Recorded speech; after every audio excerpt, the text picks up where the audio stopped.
Hello, and welcome back to another episode of Emotional Mastery with Rochelle podcast, the podcast where we talk about all things emotions, self-regulation, healing, growth, spirituality, human design, basically everything I've gone through on my journey that's gotten me here in my healing process. My passion, my goal, my purpose is just to share with you as a 6'3". I am constantly in trial and error phase. And so I trial and error everything. If you tell me it's going to work, like you can guarantee I've probably tried it before, or I have something to say. As I've hit over 30, now 35, as I'm stepping into the more role model phase of that sixth line, it's just like my space, my time to share everything with you. And today I really want to talk about self-trust because this was a big one for me. This was a hard one for me because we are so conditioned throughout our childhood. Even when you think about like as infants, as toddlers, as children, as teens, like we are conditioned to behave and respond to our parents the way that was comfortable for them, the way that made them feel good, despite what made us feel good, right? There's so often so many times that we were shut down as kids because our way of doing things, our internal guidance system was not correct for them. And so as we become adults, and especially if our parents weren't aware, right? Our parents were running on their own conditioning. We begin to internalize that, right? And trauma is subjective. There's big T and there's little t trauma. What may be traumatic for one person may not be for another and vice versa. But everything that happens within our first 7-year cycle in human design, we look at phases of 7-year cycles. It takes 7 years for every cell in your body to renew. And so that's the concept behind learning your human design in the 7-year cycle of human design, potentially, or realistically, if I learned human design 2.5 years ago, once I hit that first 7-year cycle from the moment human design and gene keys or whatever your modality is, like penetrates your system, it takes 7 years to really fully regenerate and be able to decondition. And if you look at it, if, whenever you started your journey, I started mine at about 32. So let's say at 32 years of conditioning, and it takes a long time to decondition. And so for me, when I first started my journey, one of the very first things was self-trust, because I had come from this space of feeling like I was always wrong, feeling like I was always unworthy, feeling like I was never in the right space. Like my decisions, my actions, my thoughts, my goals, my dreams, my purpose, all of that was never fully mine. And it got to the point in my life where I didn't even know what I wanted. I know I've talked about this before on here, but I didn't even know who I was. I didn't know what I wanted. If you weren't telling me what I should be feeling, how I should be acting, what I should be saying, and what I should be doing, what dreams I should be going after, like it was so extreme that I felt like I was living for other people. And I was so often like pushing myself down that I didn't know who I was anymore. I didn't even, I literally looked in the mirror one day and I was just like, I don't even know myself. Like I was so far removed and detached from my higher self, from my soul, from my essence of who I was. I was just in this constant response phase through my conditioning to like what people, and I was not in a safe space. I didn't feel safe within myself to be myself. And so I was just constantly perpetuating this cycle of behaviors and actions that were going to please other people to keep me safe. And when we look at people pleasing, when I started going through therapy, it was always told to me that people pleasing was a form of manipulation. And if we break it down, it essentially is, right? Like I people please to keep you happy because I feel responsible for your emotions, right? So if I'm making you happy, then in essence, I'm manipulating and controlling your emotions. But at the end of the day, I read something, don't know what it was, I don't know when it was, but it just resonated so strongly with me. People pleasing really is our own body's way, our own emotional, mental, whatever it is, it's our way of keeping us safe, right? Because if I people please and if I show up as you want me to show up, yes, I may be trying to manipulate your emotions, but it is only because I want to be safe and I don't feel safe in that situation. And so it's really important to have grace with yourself in these times and understand, have compassion. Like maybe you are a people pleaser, but let's look at why. Are you safe? And if you are safe, is this something that you felt not so safe in the past and that has just become such a big conditioning part of yourself that now it's hard to break through? Because when we repeat thoughts, when we repeat actions, when they become patterns and habits and it's wired into our brain, right? And so we have to do certain things to break that neural pathway to be able to form new neural pathways that can make sense and that we can break those actions. And that's not easy, right? It's literally like etched. It's like a map that's in our body and our nervous system and our brain. And it just becomes so strongly a part of us that that's our immediately reaction to things, is to fall back into what is comfortable for us, because things that are uncomfortable, our body doesn't want to do, our mind doesn't want to do, because it doesn't understand, right? It's that black and white, like it wants to have everything in a certain box and everything laid out in a certain way so that it can understand and it can get used to it. And that's why when we start this work, it is so uncomfortable.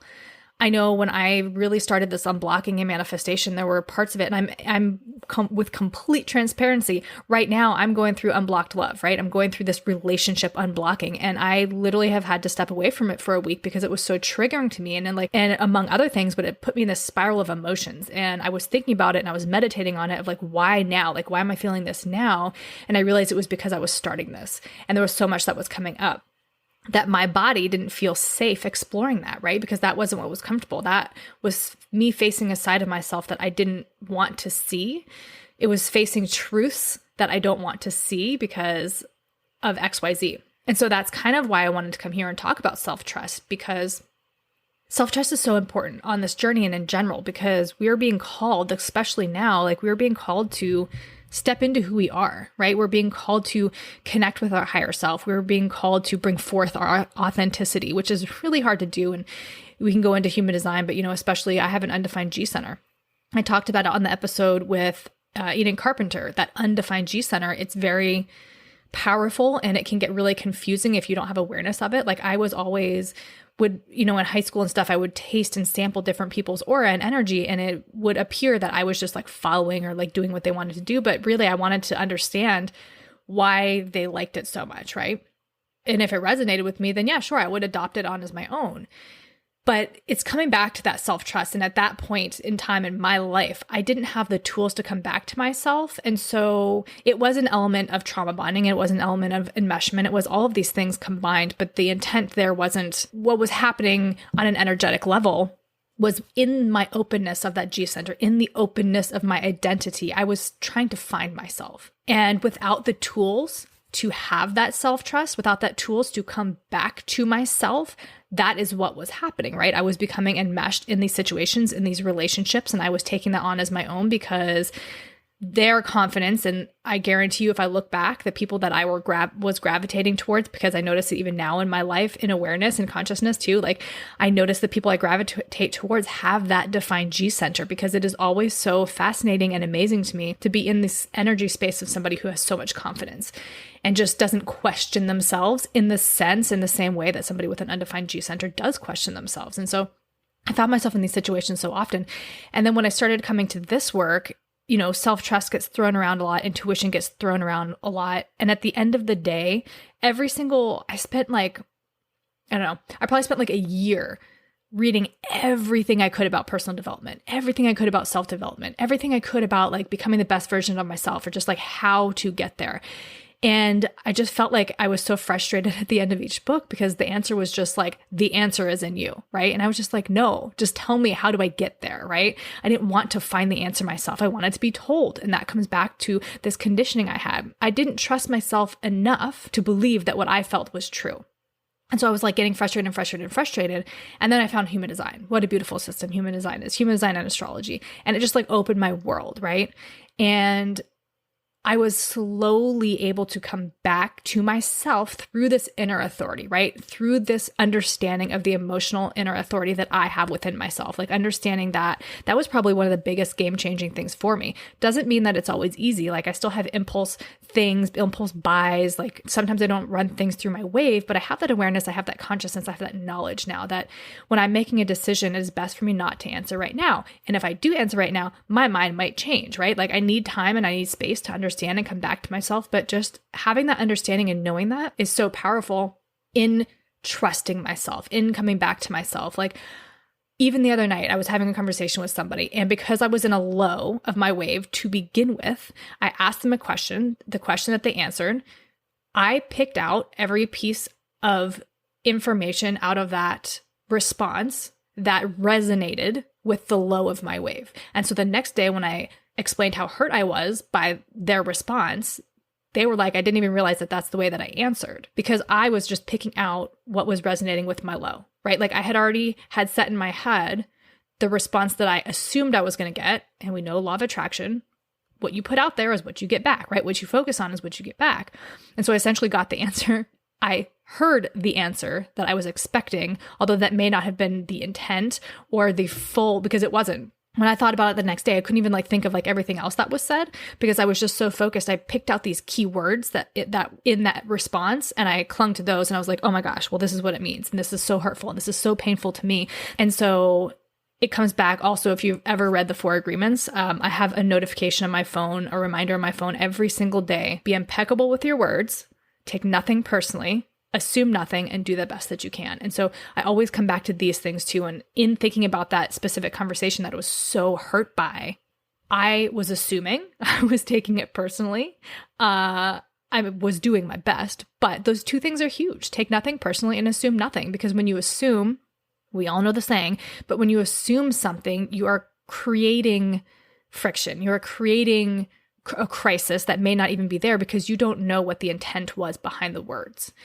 Take nothing personally, because we know people project outwards, right? People project their pain, hurt people, people guard themselves. There's a whole bunch of things that come into that. But so learning to self-trust and self-emotional regulation, I was in the low of my wave. I was spiraling over the weekend, and it's really hard and frustrating when that happens to me because I feel like it doesn't happen that often anymore. And I do have a new perspective of it when it does happen, especially because it tends to be around the same situation that I've been in for quite some time. That seems to be the most triggering thing for me. And although I've accepted that I'm not going to leave that situation just yet. I've accepted that there are lessons that I still need to learn. I've accepted that it's a safe situation. And so if I'm going to heal anywhere, it might as well be here. So with that pain and that sadness that tends to come, I have a whole new perspective of it though. And what really started this whole self-trust thing and having this conversation now is that if I wasn't in this space of trusting myself, because think about all of the relationship advice we have out there. And when I think about human design and connection charts, there's never a one size fits all, right? You can be a 1-3 and have a relationship with, a 2-4, let's say, where there is no resonance, right? There is no harmony within the profiles.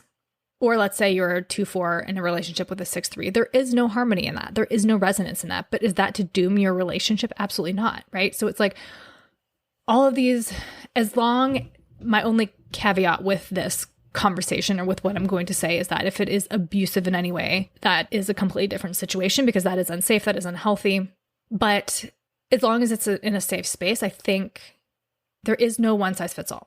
There is, so much advice out there and so many opinions about what we should do, what this means, certain red flags. And although individually that may be accurate for one person, and I also believe what you talk about, what you focus on, you bring more of. And so I've been very intentional about not having these conversations, especially when I'm in these spirals and these lows, because when I sit there and give it more attention, it's going to get bigger and bigger and bigger. Instead of just asking myself the question of okay, so what am I supposed to learn here? What have I not learned yet? What is this new perspective? And then finally, just trusting that no matter what I feel now, for one, this too shall pass. I probably say that in every single episode. But for one, this too shall pass. For two, what's meant for me won't miss me, right? And then if I can just be authentically myself and come back to myself and trust myself and my knowing and what the messages I'm getting and how I'm feeling, what's naturally going to be in my life is going to stay in my life, and what's not meant to be in my life will leave my life. And so it's not an always easy path to follow. It's not always an easy path to be on because there are so many people who will see what you're doing and say, oh, well, you should just do this, or you should just do that, or this isn't good. So to stand in your own knowing and trust yourself despite or in spite of what other people are saying is really powerful. And so how do you even start this self-trust, right? Because I think when you come, like I said, when you come from this space of deep conditioning from childhood, from ex-relationships, from whatever it is, that idea of self-trust is hard because how do you even start? How do you start to trust yourself when you've spent a lifetime not trusting yourself? And the answer is in the little things. Finding something that brings you back to yourself. And so maybe it's meditation. Now I have this rule that when I want to respond to something or when I am feeling a certain way and I because I can tend to, when I spiral in that emotional sense, because my emotional solar plexus is connected to my throat consciously, which is connected to my ajna consciously. So literally my emotions become my thoughts, and pass through this manifestation area, right? And so it's really important for me to wait to say the things that I want to say, to make sure they're the things that I want to say. Perfect example, yesterday, I was still a little bit in this spiral. And I was just so fixated on like having this answer, I was like attaching this like need and desire, because my motivation is innocence. And so that transferred motivation is going to be desire, right? And so every time I notice myself in that, I know I'm a little out of balance. I'm misaligned with myself. So I will either write down the thing that I want to say, but not send it or not say it. And I'm also very intentional now about trying to, and it's not always easy. I don't always accomplish it. Like the other day, I had a perfect opportunity to say something to somebody in person, and I chose to text it instead. Because that comes from trigger, trauma, fear. It comes from all of that. Fight, flight, or freeze. Those are very real responses to triggers and trauma and fear and pain and all that stuff. And I was in pain at that moment. And I was honestly tired of crying. I wanted to cry in private. And so I didn't respond. And what I do now is when I get into these cycles and patterns, and when I'm attaching to something and I like need to know now, like I just fixate on like the thing that, and I give myself at the very least 3 to 5 minutes. I do something. I do an activity, or I tell myself, I'll just wait till tomorrow. If I'm still feeling this tomorrow, then I'll send it. If I'm still feeling this when I feel better, then I'll send it. And it was funny because I did that last night. I was going to write out this whole thing, and I got in bed and I cried. I like let it out. I cried, I meditated, and I fell asleep, and I woke up at like 3 o'clock in the morning. And that pain that I was feeling, that need, that desire to like know, was gone. And so I knew that I was coming back. I was coming out of my low, kind of coming to my neutral space. And although like I still want the answer to that question, I don't need to know it now. And more importantly, I don't need to like send it via digitally, right? Like I can wait to have that conversation in person, which is a slow process for me. Especially I think in my last relationship, we would have these arguments and I wasn't able to say what I wanted to say because I was in that stress response mode of freeze. I would get shamed for being quiet, and then my ex-partner would leave the room and then text me, and then I was able to respond in text, but then I would get so angry that I was doing it in text, and it was just like a whole thing. And so being really intentional about trying to break those patterns within myself too, and sometimes it's easiest to say something in text. Sometimes that's safest, sometimes that's easiest, sometimes that's just the way that things need to be communicated, but I'm intentionally trying to say more in person, because that is what rewires our brain, right? Like that's what creates new pathways in our brain that tells us like, okay, we are safe to use our voice. We are safe to say that what we want in this situation. We are safe to ask for what we want. And it's a slow process and it's a steady process. And that's why like, I'm just trusting myself in this, that this is safe and there is something. It's just that it's safe. But again, how do we start the self-trust? So for me in my journey, I did a lot of reading. I always do a lot of reading. I'm always learning. I intellectualize. That's just me. But when I started to meditate, meditation was really hard for me in the beginning because I have a defined ajna. So my mind like never stops ever. Even now, even yesterday when I was meditating, it was kind of spiraling because that's was my emotional state. But I've really tried, one thing I've tried to do now when I'm meditating, you can either do a guided meditation, which is helpful because you're listening to somebody guide you, right? So it gives you something to put your attention on so that you're not just sitting in silence. But if you feel like you want to maybe connect on a deeper level, like I feel like when I do guided meditations, it's more like a visualization. I'm very visual in my mind. And so I get messages through visuals, but I don't necessarily sit and like marinate in them because I'm guided to the next and the next and next. So it's kind of like when I'm in these guided meditations, I feel like I'm on somebody else's timeline in a sense. And so I've started to just like I've set a timer for 15 minutes on my phone and I sit in silence. Sometimes I meditate multiple times a day, especially when I'm doing these deep imagining, unblocking meditations. But I'll set a timer for 15 minutes and I take a minute or so to set my intention and just, set the intention that this is for my highest good. And then I just focus on some sound in the room. So I always try and put my fan on because that's an easy thing to come back to. So like when my mind starts wandering, I can just kind of then reattach my attention to the fan. And that really helps still my mind and not shaming myself and not getting on myself about it, about like having my mind wander, just like allowing it to be, but like noticing what it is. Because I think when you do come to a place of silence and stillness, and I've talked about it before in meditation, especially, I think stilling your body is is like a discipline. And so when we sit in meditation and we are stilling our body, eventually, right, our mind is going to follow suit because our body is being forced essentially to sit still.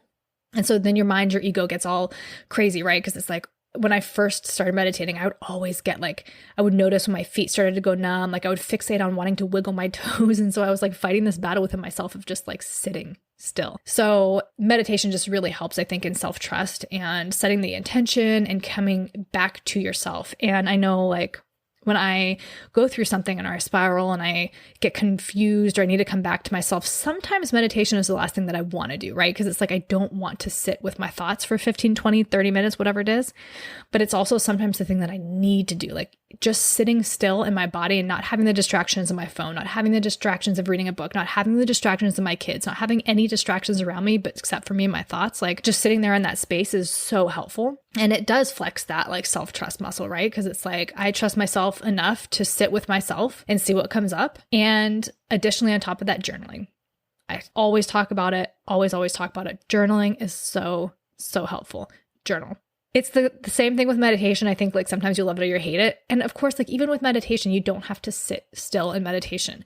Movement is a form of meditation. Like when I run, like yesterday, I was so in my feelings. Like I went and I ran and I just listened to music that I knew was going to move me emotionally. And I just ran and I ran and I ran. You know, my thoughts were still there, but it was more so like, okay, let's get through the next minute. Let's get through the next 30 seconds. Let's get through this song. Like it takes you so much into your body. And I think especially being so emotional, and I have feeling cognition. So if you have feeling cognition, you literally tap into the energy around you. And so I think that's even as far as like, if you are emotionally defined with feeling cognition, you are putting out energy, emotional energetics, and you're also tapping into that on top of everything else around you. So it can be so powerful and so intense. And so really just like sitting with that. I've noticed that like when I do those meditations, I literally just bring my attention and my focus, my mind into my chest, because that's usually where I feel my pain and my emotions so intensely, especially when it's like heavy. And I just like sit there and I just allow it. Right. And I bring it forth and I allow it. And then once I've gone through meditation and I've gotten like some messages or downloads or whatever it is, like yesterday when I was meditating, I was just like so confused. I was like, what do I do? I was in this like surrender mode. I literally like threw my head back and like opened my chest. I was just like, what do I do? Like, I don't know what to do anymore. And the response I got was literally, it was simple. It was just like love now, love fully, but love. And so it really brought me back. I'm reading the book of The Law of One, Ra's Law of One. And I was trying to find the page the other day because I wanted to read it on here, but I could not find it. But Ra's said something about love, right? When we're loving from source, essentially, it is this pure, unattached love, which is so hard to do, right? It's like, how do you, it's just like the struggle sometimes I feel like, how do you love something? And I understand the unconditional aspect of it, right? Like I unconditionally love you, whether that is with or without me, right? Like I care so deeply for you as a person, as your own thing. Like I want you to be happy regardless of what that means for you, but like finding that happiness, whether I am involved in that or not. But then like we do have these very real human emotions attached to it. We have these very real human desires attached to it. But it's like love in its purest form. Like the key is to find that love without possession or control, to find that love from this place of no expectations. And it's such a beautiful and it's such a powerful thing because it's so rare to find. And so I think that is my lesson right now, is that accepting what I feel, accepting it, and being able to still show up in that without any expectations of something in return. Being able to give that love out fully and not be afraid, because there is always an element of, well, if I feel this way and I express this to you, are you going then to reject me? Does that make me unworthy? Does that make me too much? Does that make me too intense? Especially, not everybody is that emotional. Not everybody is that empathetic. Not everybody is that feeling, right? And so there's an element of that. And then that's what brings up the people pleasing in me. It's like, I get afraid to say the things that I want to say because I'm worried that you're going to reject me, that I'm going to be unworthy, I'm going to be too much, but I can only be me. Right. And so it's always like this reminder to come back to that. And that's where self-trust comes in, is just like giving myself the space and the time to come back to myself, especially when there's something I want to express. and just fully trusting, not just myself, not just that self-trust, but within self-trust is trust of the universe. And just knowing again that whatever's meant for me won't miss me, that the things that are meant to be in my life will stay in my life. And I can't control that. I can only control me.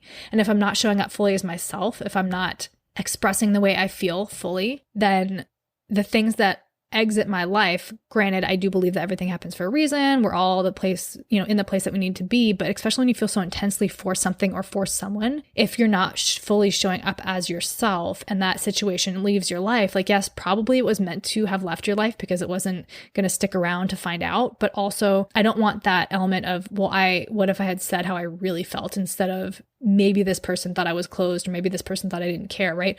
Like, let's just express it. And so I'm getting better and better with that. But it really does come to this self-trust thing, like trusting that I know what's best for me, despite what other people may think or say or feel or project on me, what they may do. That's cool. Like, that's your path.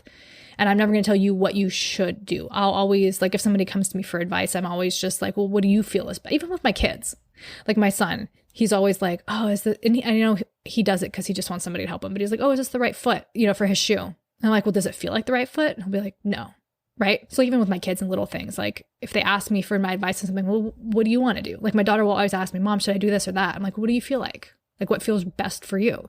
Because I don't want to tell someone what to do. And so that's also like, I'm helping them trust themselves and helping them make decisions for themselves. Learning that self-trust is huge. Those are my biggest steps or my biggest tips and tools to self-trust: meditation, journaling, and movement. Because movement, again, meditation doesn't have to be just like sitting in meditation. It can be a moving meditation. It could be a walking meditation. It could be cooking. It could be riding a horse. It could be running, whatever it is that brings you so much into yourself and like taps you in. Like I know after I run, I have so many like downloads. I have so many ideas. Like it's like I get so creative. And like even, the last week I was in such a low. I was in such a funk and I was spiraling out. And I know it was because there was many reasons, but for one, I wasn't working out as much as I usually do. On 3 different occasions, so 3 different nights, I was drinking alcohol, which I really haven't done since July.